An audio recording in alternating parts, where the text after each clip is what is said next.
Hello everyone, in this video we will study female reproductive system. Before looking into the diagram, let's study what are the terms which we need to focus upon.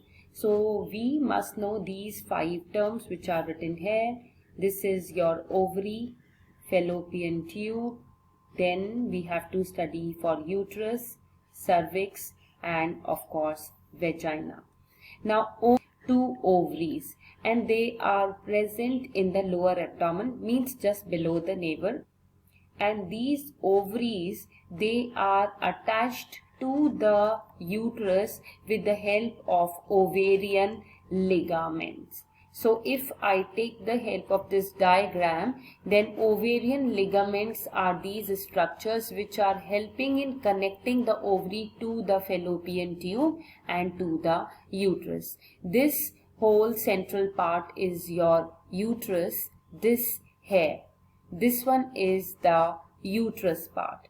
And if you move ahead, the other part is known as the fallopian tube, and this fallopian tube, it contains 3 parts. The first part is known as infundibulum. The second part is known as the ampulla, and the third part is known as the isthmus. Uterus is a bag-like structure that nourishes the embryo, and until parturition the fetus it nurtured there. After that leads to the cervix and then comes the vagina. Now we will see the diagram which is there on the right side. Just see, there are 2 ovaries. This is one and this is another. So these are of the shape of an almond and they are present in the lower abdomen region and they are held by ovarian ligaments. Now the second part is the fallopian tube, and you can see the parts are in the serial order. The first part is known as infundibulum, which is of the shape of a loudspeaker. Then comes the ampulla and then comes the isthmus. So you need to learn them and label them on the diagram in a serial order only, otherwise your diagram will be marked as wrong. Another thing which is to be noticed in this diagram is that the loudspeaker part has a finger-shaped projections like this. Now what are the functions of these finger-shaped projections? Now as soon as ovary would be releasing an ovum, these fimbriae will pick up the ovum and it will transfer to the infundibulum. Then from infundibulum it will pass on to the ampulla and then to the isthmus. Here very important thing I would like to talk about is the ampulla isthmic junction. So ampulla isthmic junction is actually a junction where what happens? Where fertilization happens in the human female. This is very important. This question comes as a short question, where does fertilization happens? So the place where they both meet, it is actually a place which is known as ampulla isthmic junction, where the fertilization happens. Means this is the place where exactly the female gamete would be fusing with the male one. Now as soon as you are moving ahead into the fallopian tube, then comes your uterus. So this central part here, this is known as the uterus. You can see that uterus has a central cavity. This central cavity in the human female has the tendency to bear weight of 5 kg. Now here the lining of the uterus is very important. Now if you are moving from outer to inner side, the first layer of uterus is perimetrium, means this is the outermost layer. The second layer is known as myometrium, and the third layer or the innermost layer of the uterus is endometrium. This endometrium is a layer which is containing again 2 layers. One is known as stratum functionalis. So Endometrium is differentiated into two layers. One is known as stratum functionalis, which is towards the inner side, and the another layer is stratum basilis. Now, very important is that stratum functionalis is the layer which is shed every month in the human female in the menstrual cycle, right? So layers are from outer to inner side. They are perimetrium, myometrium, endometrium. Endometrium is divided into stratum functionalis towards the inner side and stratum basilis towards the outer side. Every month this stratum functionalis is shed and it is resynthesized by stratum basilis. Now, as soon as uterus is ending, the next part comes your cervix, and after cervix comes the vagina.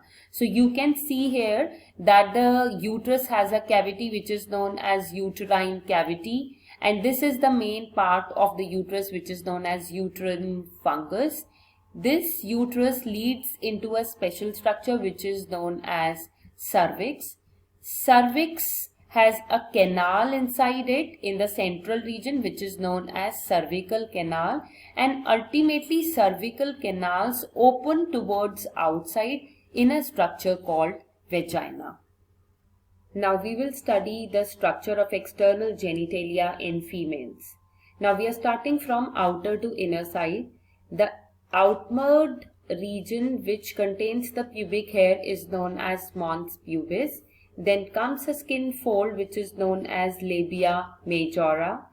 The inner skin fold or the inner lip of the vagina is known as labia minora.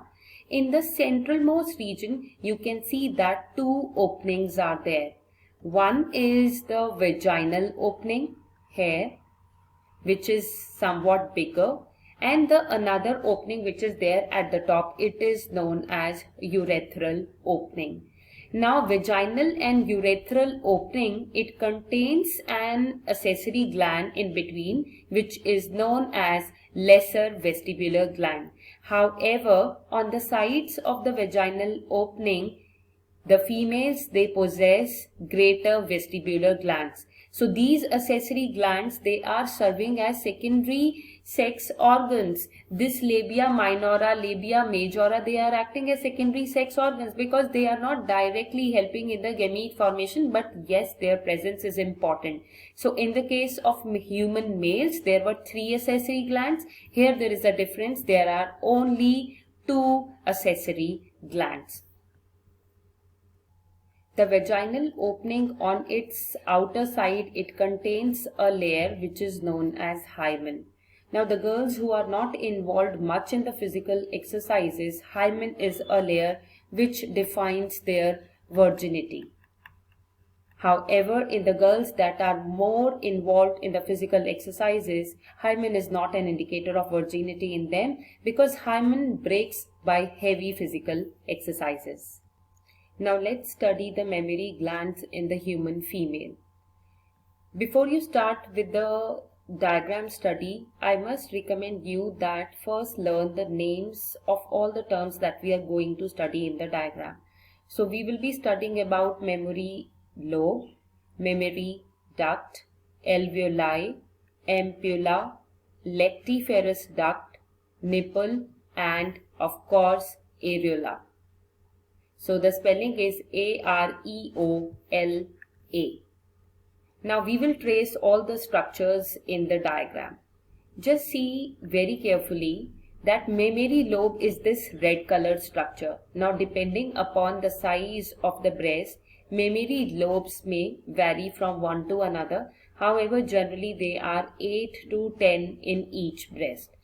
So mammary lobe is actually a pouch that will contain numerous alveoli. So these alveoli are the structures that basically produce the milk. Now the production of milk from each alveoli comes in a duct which is known as mammary duct. So the structure which is being colored now, these are means of alveoli, they are leading into a tube-like structure, and that tube is known as mammary duct. Now from mammary duct, as it is going to come towards the nipple, mammary duct will first join a swollen structure that is known as ampulla. In ampulla, on going towards the nipple side, it forms another duct which is known as lactiferous duct. So this lactiferous duct is actually producing the milk, and when the baby sucks on the nipple, then milk from the lactiferous duct comes into his or her mouth. Areola is the area around the nipple which is brown in color. So that's why with an aim I have written it down so that you can easily recollect. So if question comes in the board examination for mammary glands and you have scarcity of time, then you can draw one structure only. It will also give you full marks.